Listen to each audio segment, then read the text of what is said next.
es actuario. Es actuario y luego hizo una maestría en ciencias matemáticas con enfoque en estadística y probabilidad. Y después ha hecho un doctorado también en matemáticas con enfoque en estadística con el doctor Federico Reilly. Ha publicado y ha trabajado especialmente en lo que nos va a hablar hoy, que son funciones cópulas y dependencia de variables aleatorias. Y pues bueno, muchas gracias por aceptar, Arturo. Adelante. Ok, muchas gracias. Voy a compartir pantalla. Bueno, supongo que ya se ve. Si no me avisan. Y yo les voy a hablar pues de cómo medir dependencia entre variables aleatorias. Este es un problema, yo diría que es central central en lo que se busca trabajar de distintas formas en probabilidad y en estadística, ¿no? De alguna manera se quiere ver o se quiere representar incertidumbre de varias fuentes por medio de variables aleatorias y luego queremos saber pues qué tanta información me da una fuente de la otra, ¿no? Entonces, por eso es que esto de medir dependencia de variables aleatorias, pues es lo que ha dado lugar a muchas propuestas, modelos, enfoques dentro de la estadística para hacerlo. Entonces, realmente es una pregunta, digamos, pues, sí, muy de carácter general, pero bueno, voy a tratar de abordar, ¿no? Ok.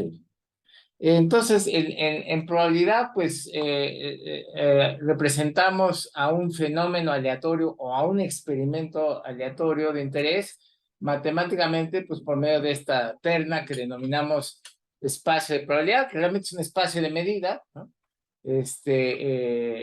Bueno, no necesito entrar en los detalles, ¿no? Entonces tenemos aquí un espacio muestral, conjunto de resultados posibles observables del fenómeno aleatorio, un sigma álgebra de eventos, ¿no? Son subconjuntos de omega, y una medida de probabilidad que a cada elemento del sigma álgebra de eventos le asocia un valor en el cero, ¿no?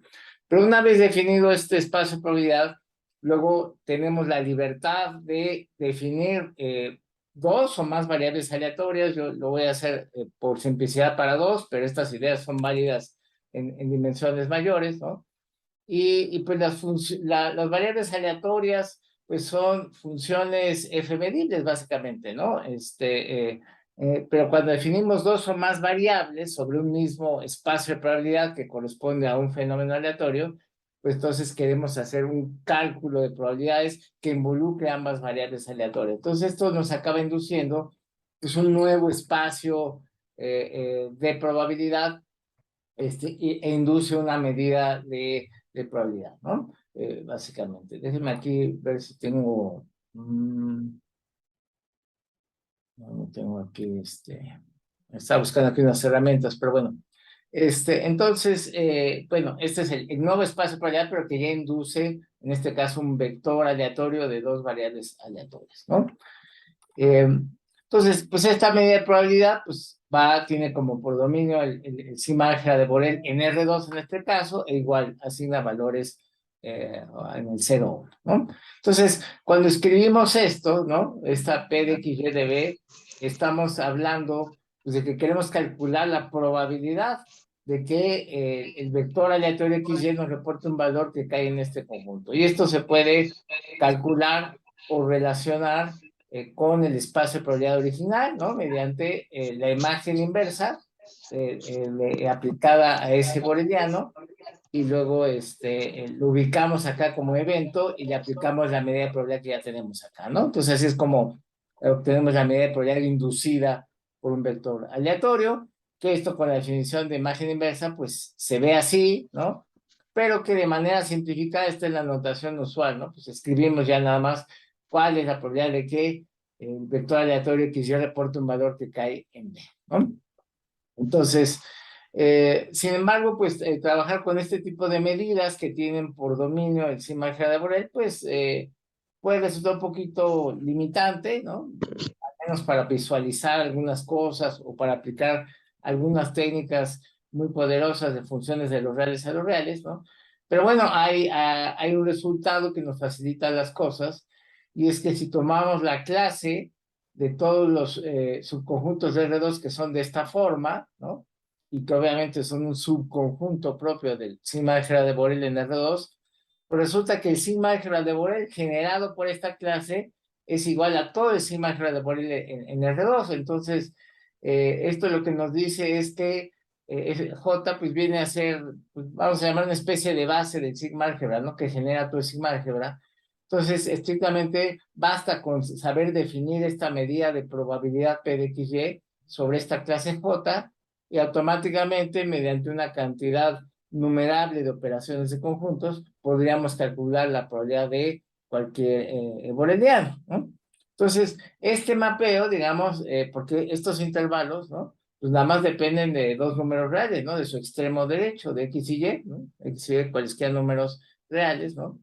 Entonces, este mapeo, que me dice esto es lo que es suficiente para hacer cálculo de probabilidades, en R2 en este caso, pues me lleva a definir lo que se llama una función de distribución conjunta de XY, ¿no? Porque ya esta función, pues ya es una función que va de R2 al 0,1, entonces ya podemos aplicar todas las herramientas que conocemos de funciones de Rn, Rm, ¿no?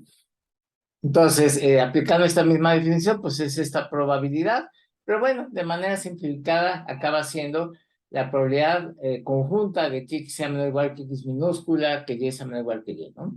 Pero aquí lo importante es que entonces, toda la información que necesitamos en relación a un vector aleatorio XY para hacer cálculo de probabilidades está contenida en esta función de distribución. Entonces, aquí está toda la información que se requiere para contestar preguntas de tipo probabilístico en relación a este vector aleatorio, ¿no? Y lo que es también interesante es que, pues esta es una función de distribución de conjunta para el vector aleatorio XY, pero a partir de ella, pues podemos fácilmente recuperar las funciones de distribución marginales o individuales de cada variable aleatoria, ¿no? Por ejemplo, si aquí a Y lo mando a más infinito, pues entonces esto me lleva a obtener la función de distribución nada más de X, ¿no? Y lo mismo para la otra, ¿no? Este proceso se le llama marginalizar la función de distribución conjunta, ¿no? Entonces, la función de distribución conjunta tiene toda la información para hacer cálculo de probabilidades con el vector aleatorio, pero además la puedo marginalizar y obtener las funciones de distribución marginales o individuales de cada variable aleatoria que comprende el vector aleatorio, ¿no? El problema es que esto no va de regreso, ¿no? Sino que, es decir, si tenemos la función de distribución conjunta, podemos obtener las marginales, pero el solo conocimiento de las marginales no me permite, en general, reconstruir la función de distribución conjunta. Esto quiere decir que en este proceso de marginalizar se pierde algo de información tal que ya no me permite reconstruir la función de distribución conjunta. En general, hay casos particulares en los que sí, pero en general no, ya no está garantizado el regreso, ¿no? Este problema fue estudiado por separado, por Fréchet, francés, y Heflin, bueno, el apellido es alemán, pero creo que él era finlandés, o sea, no trabajaron conjuntamente, pero en la misma época, por las mismas fechas, llegaron a resultados similares, y ellos pues demostraron lo que ahora se conoce como las cotas de Fréchet-Heflin, ¿no? Que cualquier función de distribución conjunta, bueno, lo demostraron al caso general, pero en el caso bivariado, pues está cotado por estas dos, ¿no? Creo que se nos está metiendo mucho ruido de algún micrófono abierto. Sí.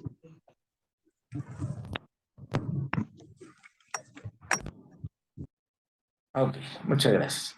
Entonces, pero bueno, estas dos cotas, ¿no? De hecho, se puede mostrar que son en sí mismas funciones de distribución conjunta, ¿no? Y que además están en función de las marginales, ¿no? O sea, que tienen las mismas marginales que estas. Entonces, bueno, esto, pues sí, corrobora lo que ya se sabía, que puedes tener distintas funciones de distribución conjunta que tengan las mismas marginales. Por eso es que el solo conocimiento de las marginales no te permite reconstruir la función de distribución conjunta, pero bueno, estas cotas pues son supremo e ínfimo, entonces pues está, digamos, ya son las mejores posibles, ¿no? Hay un caso particular que es de interés, ¿no? El caso de variables aleatorias independientes, ¿no? Cuando el valor de una variable no influye o no nos dice nada del valor de la otra, le llamamos independencia, ¿no?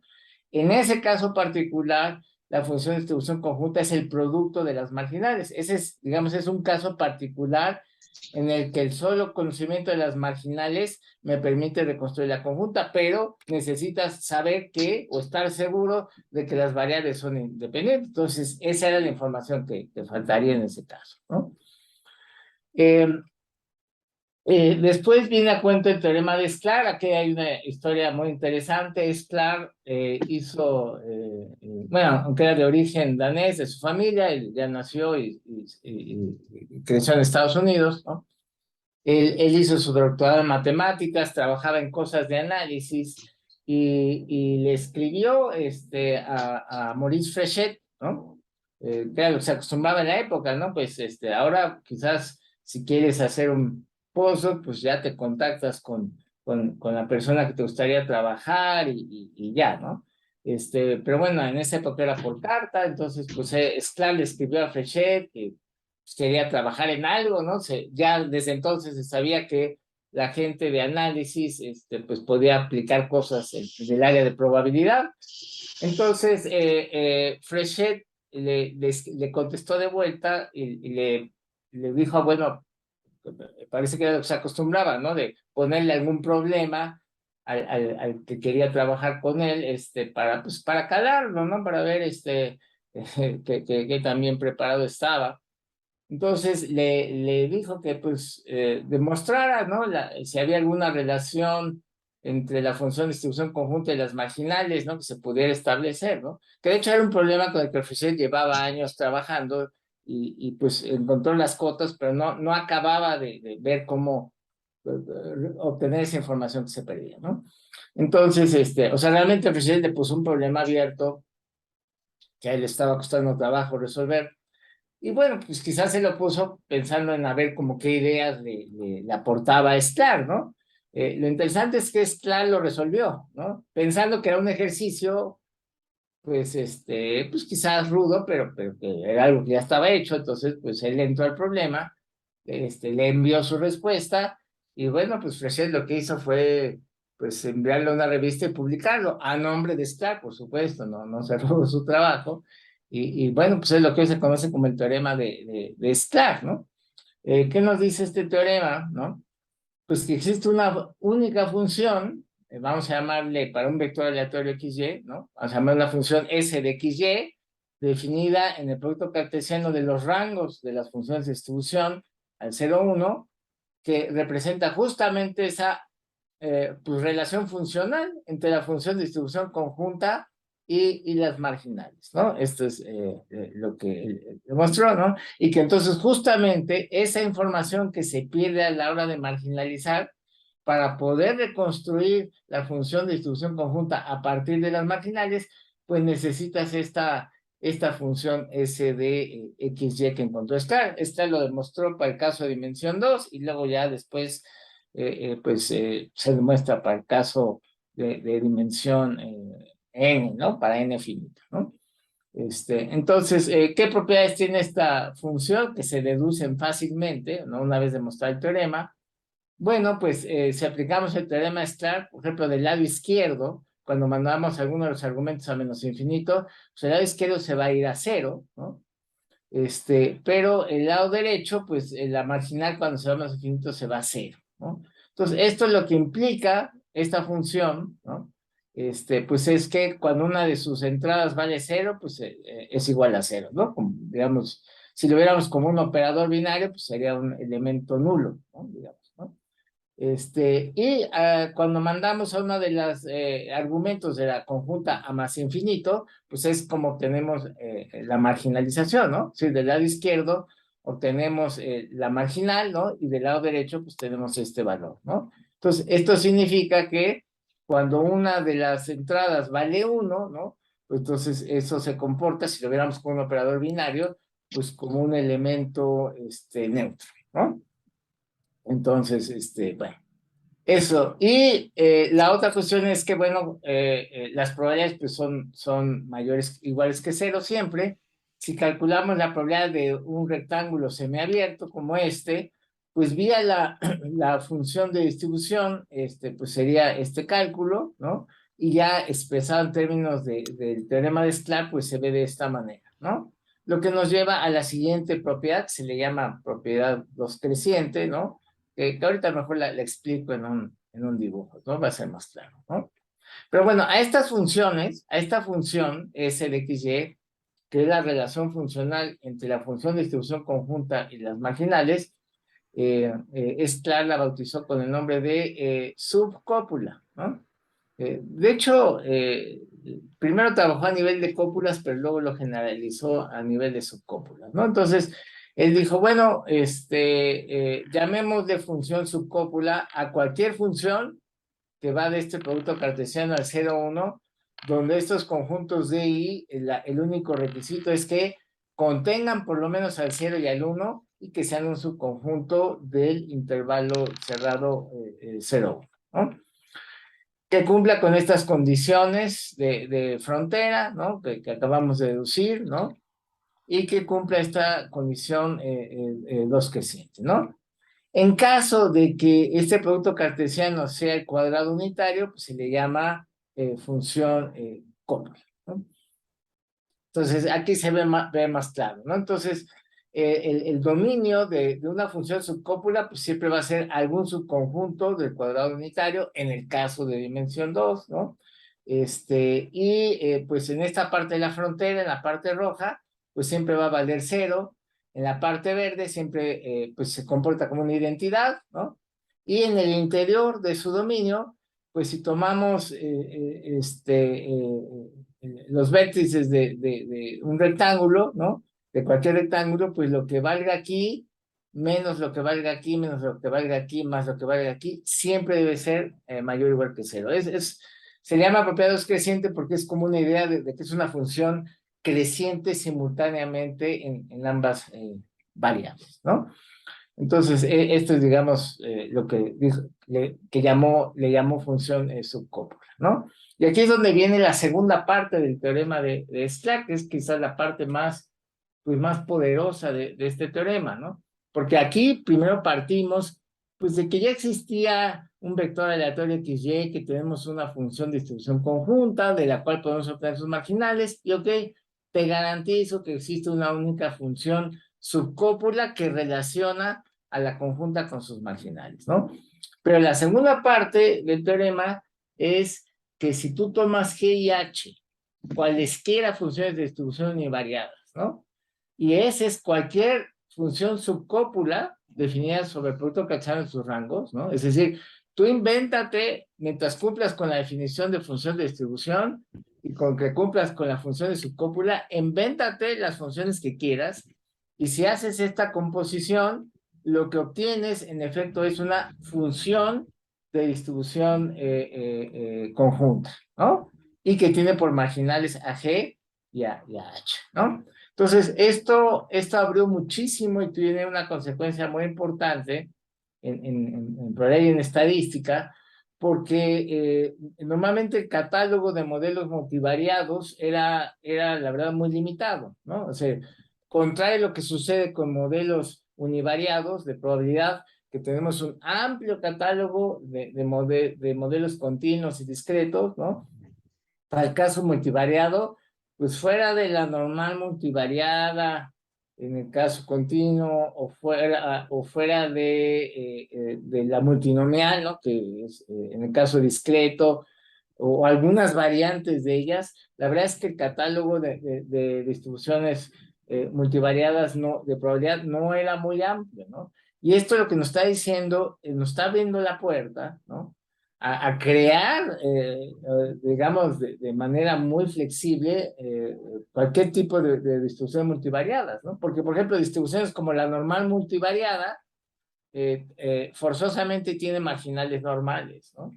y a veces quisiéramos que una marginal se comportara como una distribución, que la otra marginal se comportara de otro tipo, ¿no? Entonces, este resultado está, lo que nos está diciendo es que tú puedes tomar las marginales que tú quieras o que tú necesites, le pones la subcópula que tú quieras o necesites y vas a obtener un modelo multivariado de probabilidad, ¿no? Eso es, digamos, lo poderoso y relevante de este teorema y que aporta mucho a la probabilidad estadística, ¿no? Como corolario inmediato del teorema de Clark, o sea, tú dices, bueno, me demostraste que existe una única función, pero ¿cuál es, no? Entonces, si el modelo de probabilidad ya está dado, se puede deducir fácilmente a partir del modelo y deducir cuál es la subcópula o la cópula subyacente para el caso de independencia, que ya sin necesidad de funciones subcópula o cópula, ya sabíamos que la conjunta es el producto de los marginales, pues por teorema de Clark eso significa que la fórmula de la subcópula o de la cópula que representa la independencia de varias aleatorias, pues es este producto, ¿no? Y que por su importancia, bueno, pues se usa la notación pi mayúscula como si no se abusara lo suficiente de este símbolo. Bueno, pues ya se decidió usar la pi mayúscula para la cópula producto porque representa la independencia, ¿no? Otro corolario inmediato, pues es a partir de las cotas de Frechet-Heving, que ellos ya habían demostrado, pues es inmediato ver que entonces todas las subcópulas están encerradas entre estas dos funciones, que por cierto también cumplen con la definición, de hecho con la función de ser cópulas, ¿no? Esto es en el caso de dimensión 2. Hay cotas análogas, la cota superior sigue siendo una función cópula multivariada, pero a partir de dimensión 3, si bien esta sigue siendo la mejor cota inferior, ya deja de ser subcópula, ¿no? Pero bueno, como son importantes estas cotas, pues entonces se ocupan esta notación M por lo de mínimo y W, pues como lo contrario del máximo, ¿no? Entonces, bueno, esa es la notación usual, ¿no? Digamos, aquí nada más está para visualizarla como superficies en R3, así se ve la cota inferior, ¿no? Aquí tenemos el origen, ¿no? Aquí se ve la cota superior. Entonces, y casi cualquier gráfica vista en R3 de una función cópula, se ven así como que van creciendo en las dos direcciones. La verdad es que son, a nivel de visualizarlas, pues son aburridas, ¿no? Se ven muy parecidas, ¿no? Pero bueno, eso es lo básico, digamos, del concepto de funciones cópula y subcópula, ¿no? Ahora, yo dije, bueno, voy a hablar cómo medir dependencias de variables aleatorias. Bueno, pues a partir de esto, y yo diría que influyó mucho el trabajo, pues, de Samuel Cotts, que fue alguien que aportó mucho a la estadística en el siglo XX, ¿no? En un libro pues, creo que fue ya el último que escribió, fue casi como su testamento, académico, ¿no? Pues mencionó de cópulas y dijo, bueno, pues si ya está claro que toda la información de la dependencia está en las funciones cópula o subcópula, ¿no? O sea, que las marginales solo explican el comportamiento individual de las variables aleatorias, pero no tienen información de cómo interactúan entre sí las variables aleatorias, ¿no? Entonces dijo, bueno, pues queda claro que ahora toda la información de la dependencia está en la función cópula o subcópula subyacente. Y por lo tanto, sea como sea que se proponga medir dependencias de variables, pues debe ser algo que se base solamente en la cópula subyacente, ¿no? O sea, aquí las marginales no tienen nada que aportar, ¿no? Aquí está toda la información sobre la dependencia, ¿no?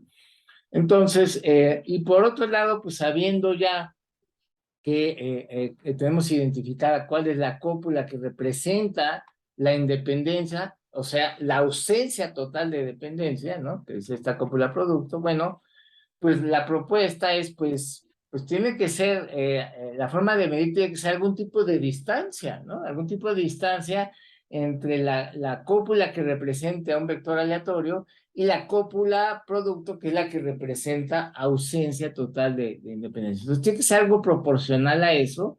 ¿Por qué? Porque entre más cerca esté de esta cópula producto, pues hay menos dependencia, entre más se aleje de ella, pues más dependencia, ¿no? E incluso pues reservar ya un valor, digamos, de 0, esto ya es convencional, ¿no? Decir, bueno, asignemos el valor de 0 sí, solo sí son independientes, ¿no? Y en la medida en que se alejen de la independencia, bueno, pues asignar algún valor positivo, ¿no?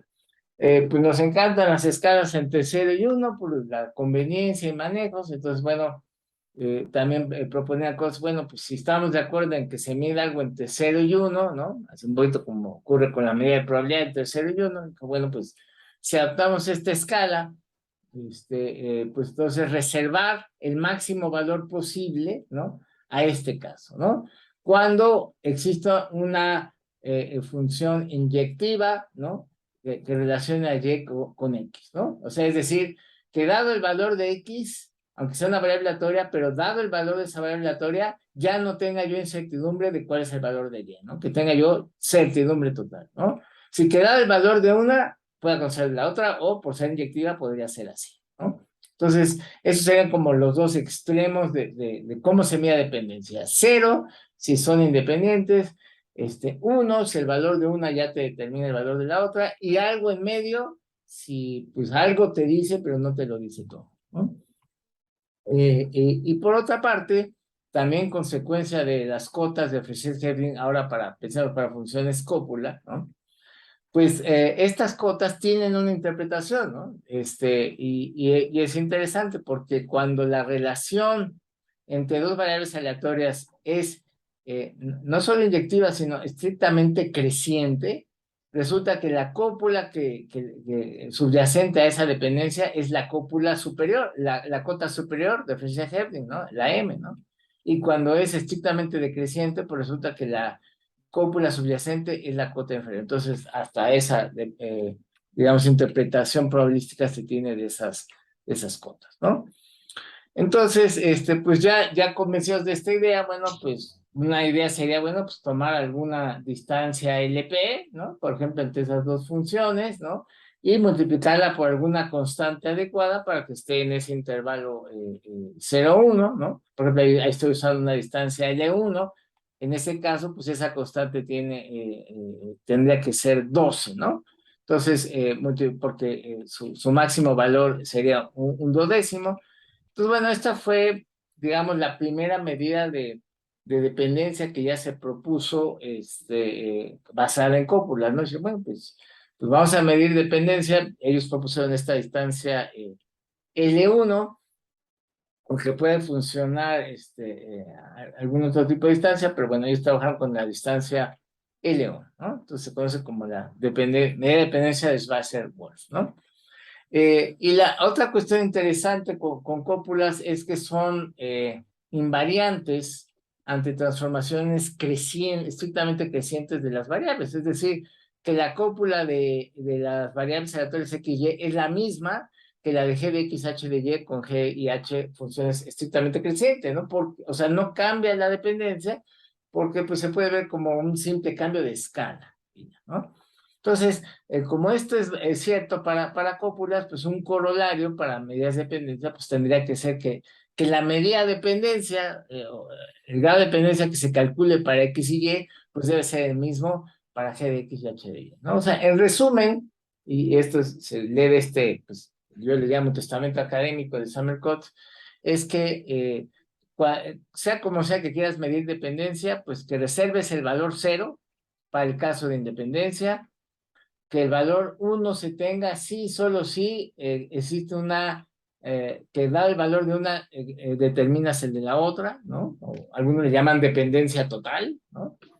Y que la medida de dependencia no cambie si se aplican transformaciones estrictamente crecientes a las variables, ¿no? Y otra cosa muy importante, que ya lo dijimos, en el cálculo de la medida de dependencia, pues las funciones de distribución individuales o marginales no tienen nada que ver, ¿no? O sea, toda la información consecuencia del teorema de Stark está en la función cópula subyacente, ¿no? Entonces, cuando volteamos a ver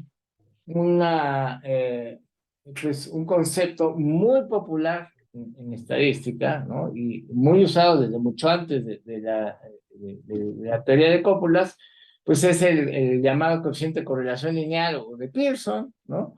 Y pues resulta que esto no es medida de dependencia, a pesar de que se ha utilizado como si fuera una medida de dependencia, ¿no? Es decir, ya sabemos que este coeficiente de correlación El que valga cero no implica independencia. Al revés sí, ¿no? Independencia implica correlación cero, pero correlación cero no implica independencia. Y en la práctica, justo es en el sentido que queremos usarlo, ¿no? O sea, estamos averiguando si dos variables son o no independientes, pero pues, si calculas la correlación de Pearson y te da un valor cero o cercano a cero, pues de todas maneras no puedes afirmar que no hay independencia, puede o no haberlo, ¿no?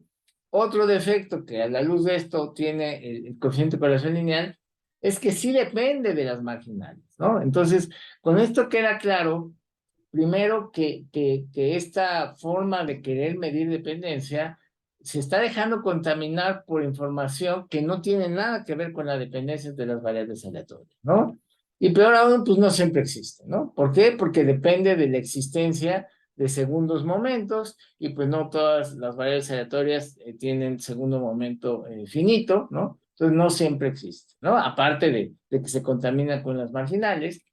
Y la otra mala noticia es que si aplicamos transformaciones crecientes no lineales a las variables X y Y, este coeficiente cambia. Cambia a pesar de que la dependencia no cambió porque la cópula es la misma, ¿no? Entonces, digamos, ya bajo el teorema Sklar, pues habría que olvidarse ya de la correlación de Pearson en el uso general que se le da, ¿no? Sigue teniendo todo el sentido y la justificación en el caso de una distribución multivariada muy particular, que es la normal multivariada, ¿no? Ahí sí, correlación cero implica independencia, pero eso es para un modelo muy particular, ¿no? No es del todo general y bueno, tiene todos estos defectos, ¿no? Hay otro tipo de medidas de concordancia que ya se conocían y ya se habían explorado antes de la teoría de cópulas, ¿no?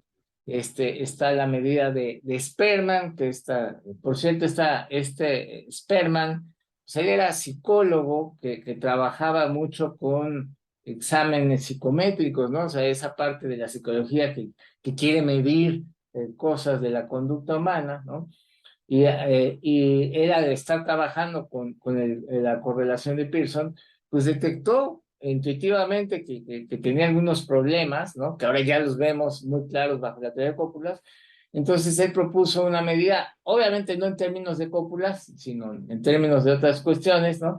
Pero que ya después a la luz de cópulas, pues se ve así, ¿no? Si se fijan, es casi esta medida de Schweitzer-Wolf, nada más que sin el valor absoluto, o sea, esto sí tiene signo, de hecho esto se mueve entre -1 y 1, no entre 0 y 1, ¿no? Pero se parece mucho a la distancia L1, bueno, estandarizada, ¿no? Y hay otra medida de concordancia, que no dependencia, ¿no? Ahora te explico por qué no. Es decir, estas dos medidas de algún modo son mejores que la de Pearson, porque al menos solo se basan en la función cópula, ¿no? Pues el problema con Pearson es que está contaminando su cálculo con información que nada tiene que ver con la dependencia, ¿no? En cambio, la de Spearman y la de Kendall, pues solo se basan en la cópula subyacente, entonces son mucho mejores en ese sentido, ¿no? El único defecto que tienen es que valor cero no implica independencia, y esto es algo pues fundamental, porque si queremos medir dependencia, pues la forma de medirla es, pues, qué tanto te alejas de la independencia o de la ausencia total de dependencia. Entonces, no caracterizan la independencia. Entonces, por eso es que el nombre correcto son medidas de concordancia, ¿no? Pero hay una relación interesante entre la dependencia de Schweitzer-Wolf, ¿no? Que esa sí es medida de dependencia, se mueve entre 0 y 1, y la medida de concordancia de Spearman, que bueno, matemáticamente pues, la diferencia es solo el valor absoluto de ese integrando, ¿no? Pero que pues es inmediato por lo mismo ver que el valor absoluto de la medida de la concordancia de Spearman pues, siempre va a ser menor o igual que la sigma de Schweitzer, y que solo van a ser iguales cuando estamos en los extremos, en las cotas, ¿no? De Fréchet-Hepling, ¿no? Solo cuando la cúpula sea M o sea W, las cotas, entonces coinciden en magnitud, calculando el valor absoluto a la concordancia de Spearman, ¿no? Y la otra es, que es también interesante, cuando sin valor absoluto coinciden en valor. Esto solo es cuando puede uno quitar el valor absoluto y se obtiene el mismo resultado. Es decir, cuando la cópula va siempre por arriba de la cópula, igual o mayor que la cópula producto, y es igual en valor negativo cuando la cópula va, es igual o menor que la cópula del producto. Entonces, aquí empezamos a hacer una relación interesante entre estas dos medidas, ¿no? Hay dentro de varios tipos de dependencia que son importantes en probabilidad y que dan origen a muchos modelos de regresión, es pues, lo que se conoce como dependencia positiva de cuadrante. ¿Qué quiere decir esto?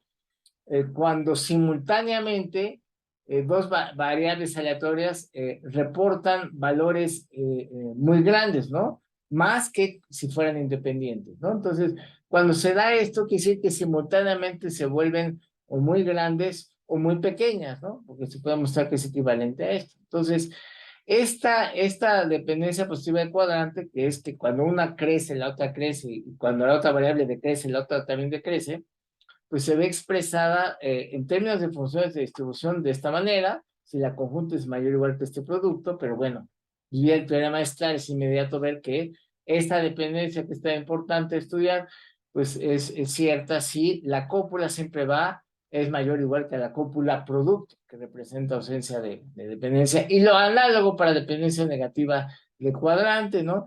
Que si una variable crece, la otra decrece o viceversa, bueno, eso se traduce en que la cópula es menor o igual que la cópula producto, ¿no? Entonces, conociendo la dependencia de Schwarz y la concordancia de Spearman, ¿no? Pues tenemos, digamos, un par ordenado que nos da muchísima información, dos numeritos, porque finalmente van a ser un par de números reales, que con solo verlos ya nos pueden platicar muchísimo acerca de la dependencia que hay entre dos variables aleatorias, ¿no? Sabiendo que la Rho-Spearman pues, va a estar a fuerza entre la sigma de Schweitzer y el valor negativo de la sigma de Schweitzer, ¿no? Entonces, si el valor de la Rho-Spearman, por ejemplo, es positivo y es, digamos, ya muy cercano a la sigma de Schweitzer, pues entonces yo sé que ya automáticamente, sin haber visto siquiera los datos o la distribución, yo ya sé que ahí hay dependencia de cuadrante positiva, como lo mencioné hace rato, y en caso de que la Rho-Spearman sea igual o muy cercana al valor negativo de la sigma de Schweitzer, ¿no? Pues entonces ahí podemos hablar de que hay dependencia de cuadrante negativo, ¿no? Y en caso, por ejemplo, de que la Rho-Spearman sea muy parecida a cero, pero que la sigma de Schweitzer se aleje de cero, pues entonces ahí es donde viene el desempate, porque dijimos el problema con medidas de concordancia o incluso con la cociente, con la correlación de Spearman, es que el que valgan cero no implican independencia, pero si yo veo aquí un cero en la de concordancia y veo algo positivo en el caso de la sigma de Schweitzer, pues entonces ya sé que no hay independencia. Lo que sucede es que no hay una dependencia monótona, ¿no? Que de repente cuando una sube, la otra sube, y de repente cuando la otra sube, la otra baja, ¿no? Entonces es una dependencia un poco más compleja, ¿no? Pues esto es así brevemente, porque ser algo así como panorámico, pues contestar esta pregunta inicial, bueno, ¿cómo medir dependencia entre variables aleatorias? Pues así ya dicho rápidamente, pues vía funciones cópula o subcópula y definiendo pues medidas que se basen únicamente en la información que está en la cópula o subcópula subyacente. Pues es todo y pues quedo atento si hay alguna duda o inquietud, con mucho gusto. Muchas gracias.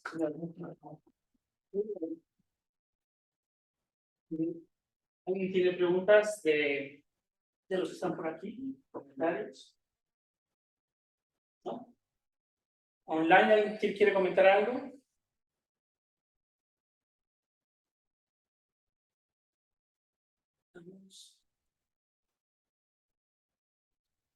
¿No? Oye, Arturo, yo te quería preguntar de la... Dime. Sí, sí me oyes, ¿verdad? Sí, sí, te escucho. ¿Tú has estudiado el teorema de la desintegración de la medida? No. No. Ah, ok, es que bueno, hay una cosa que me pareció que tenía alguna similitud con lo que estás con este teorema de Sklar, que es como, tú tienes una medida y la puedes como descomponer, pero entonces como que puedes desintegrarla. Es que no me acuerdo, pero justo te quería preguntar justo, bueno, a ver si tenías alguna información de eso. Teorema de la desintegración de la medida, no sé si alguien se acuerda de eso. No. Pues bueno. No, pero ya me dejaste tarea. Muy bien. Sí, es que hay alguna cosa, hay una como analogía que recuerdo con lo que estabas presentando.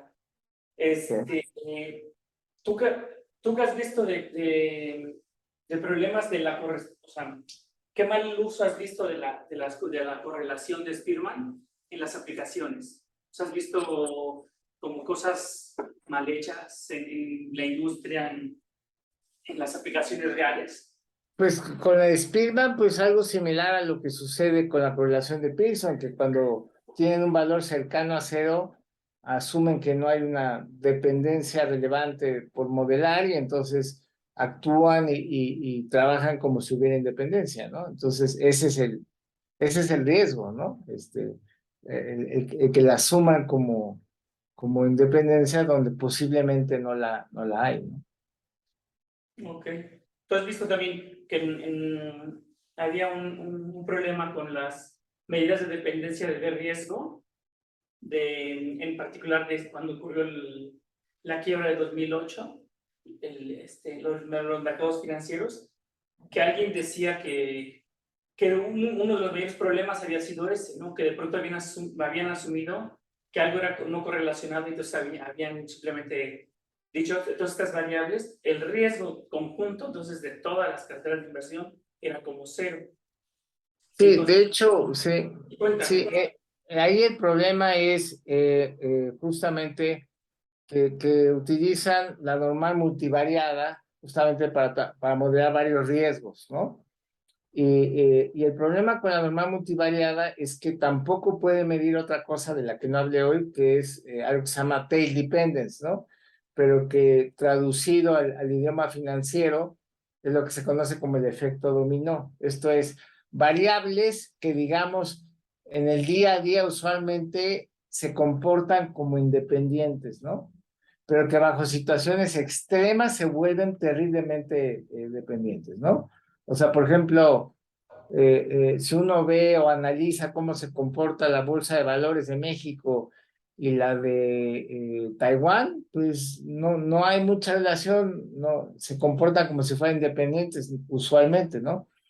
Pero si hoy la Bolsa de Valores de México ocurriera una tragedia en México y se cae 20% de la Bolsa de México, se va a jalar a todas, hasta aquellas con las que parecía que tenían una relación de independencia, se vuelven todos independientes, ¿no? Entonces, ese tipo de dependencia de que con una alta probabilidad se comportan independientes, pero bajo situaciones extremas se vuelven terriblemente dependientes, esto es lo que se llama tail dependence, ¿no? Esto es justamente un fenómeno que ocurre en los mercados financieros que se llama efecto dominó, y resulta que la normal multivariada no puede medir tail dependence, ¿no? De hecho, vía cópula se puede definir un coeficiente de tail dependence, ¿no? O una medida de dependencia en las colas, ¿no? Y de hecho, no todas las funciones cópula pueden medir dependencia en las colas. O sea, hay algunas funciones cópula que tienen un coeficiente de tail dependence igual a cero y que no hay forma de cambiárselos, ¿no? Y hay funciones cópula que sí te permiten capturar ese efecto. Entonces, ahora lo que hay que hacer en finanzas es, pues si vas a modelar riesgos dependientes, lo que tienes que hacer es usar funciones cópula que sí tengan un coeficiente, que permitan un coeficiente positivo de tail dependence para que si hay algo de eso, pues lo puedas capturar y lo puedas contemplar en tus cálculos. Porque si no, en finanzas el precio que pagas por asumir independencia donde no la hay o por ignorar el tail dependence es que subestimas riesgos y a la hora de los cracks bursátiles pues tienen pérdidas más allá de lo que habían planeado, ¿no? Porque no es que los portafolios de inversión no se preparen para tener pérdidas, ¿no? Pero debes de tener un paracaídas, ¿no? El problema es que tú crees que traes un paracaídas, imagínate que a la hora que necesitas usarlo, lo abres y pues sí medio te detiene, pero no lo suficiente y llegas con vida al suelo, pero te fracturaste todos los huesos, ¿no? Entonces, ese es el problema, ¿no? Cuando subestimas riesgos, pues aunque tenías un colchón para enfrentar ciertos riesgos, ese colchón no estaba bien calculado, ¿no? Esa es la consecuencia principal. Y entonces ahora tú crees que sí en finanzas están preparándose mejor o seguimos en las mismas y puede pasar de nuevo Pues, una quiebra así. yo lo que he observado es que ha habido resistencia al uso de cópulas. De hecho, cuando mencionaste 2008, yo pensé que me ibas a preguntar por otro asunto que se hizo famoso justo en esa época, porque, digamos, aunque el teorema de Sklar es de 1959, realmente fue hasta el crack bursátil del 87 que se vio que tronaron esos modelos basados en normalidad, en gaussianidad. Entonces fue que empezaron a buscar otras alternativas. Entonces, ya por ahí de la década de los 90 fue que empezaron a voltear a ver las funciones cópulas para ser usadas en finanzas, ¿no? Entonces, o sea, 30 años después del teorema de Sklar, ¿no? Pero bueno, las empezaron a usar. Pero ocurrió en el 2008 que hubo un fondo de inversión que presumía que usaba un modelo basado en funciones cópulas que le fue muy mal, ¿no? Y de ese asunto se agarraron varios para decir, no, entonces las cópulas tampoco sirven para esto, vean, ese fondo le fue muy mal. Pero cuando uno ve, y es a veces lo que sucede, que gente que no conoce bien a fondo una herramienta, pero la quiere usar por la novedad o por innovar antes que otros, ¿no? Pues decidió utilizar una cópula gaussiana, ¿no? Y la cópula gaussiana no puede medirte el dependency, o sea, usó la cópula equivocada, ¿no? Entonces, a quien hay que culpar es al que tomó la mala decisión de usar la cópula equivocada, no culpar a la teoría de cópulas. Pero entonces, mucha gente que estaba como resistente a querer adoptar las funciones de cópulas para modelar riesgos dependientes, se agarró de ese asunto para seguir diciendo, no sirven, olvídense. Entonces, estoy hablando de académicos muy sobresalientes en el área de finanzas matemáticas, en Europa, que por algo le tienen así como odio a las funciones cópula y resistencia y no quieren usarlo, no quieren salir de su mundo gaussiano y entonces cualquier cosa que amenace con sacarlos de ahí, lo ataca, ¿no? Entonces ahí pues se vino un ataque muy fuerte, entonces todo el boom que venía de las cópulas desde la década de los 90 y hasta el 2008, pues se vio como detenido, ¿no? Porque eran académicos y siguen siendo académicos muy influyentes, ¿no? Que no creen en las funciones cópula, a pesar de que es un teorema de matemáticas, porque además, si uno ve la demostración del teorema de Sklar, no usa nada de probabilidad. O sea, Sklar, pues, él no tenía formación probabilística, ¿no? Entonces, ¿qué hizo con el problema probabilístico que le dio Fréchet? Sklar se lo llevó a otro ámbito más general, donde Sklar se sentía cómodo, lo demostró en ese ámbito más general y luego ya lo bajó a probabilidad, ¿no? Entonces, el teorema de Sklar es un teorema de matemáticas, ¿no? Entonces, no deberíamos estar discutiendo de si crees o no crees en las funciones cópula, pero bueno, ¿no? Pues muy bien. ¿Alguien tiene algún comentario? Aquí Ana Olvera me dice que quiere ver un correo electrónico, les pongo aquí en el chat mi correo electrónico. Evelyn. Está. ¿no? Pero es un área en el que todavía faltan muchas cosas por hacer, hay poca gente realmente comparado con otras áreas, ¿no? Y hay varios aspectos muy matemáticos que quizás sería interesante que gente de otras áreas de análisis funcional o incluso algunas cuestiones geométricas ahí interesantes, pues sería interesante que le echaran un ojo, porque finalmente son funciones, o sea, que tengan una interpretación y una consecuencia probabilística, de acuerdo, es donde tiene mayor impacto, pero finalmente, si ven la definición, son funciones que cumplen ciertas condiciones y pues hay mucho que hacer todavía por ahí. Pues muy bien. Muchas gracias, Muchas gracias, Arturo. Arturo. Gracias. Gracias. Bueno, nos despedimos, Arturo. Vamos a una plática. Encantado, encantado. Hasta luego.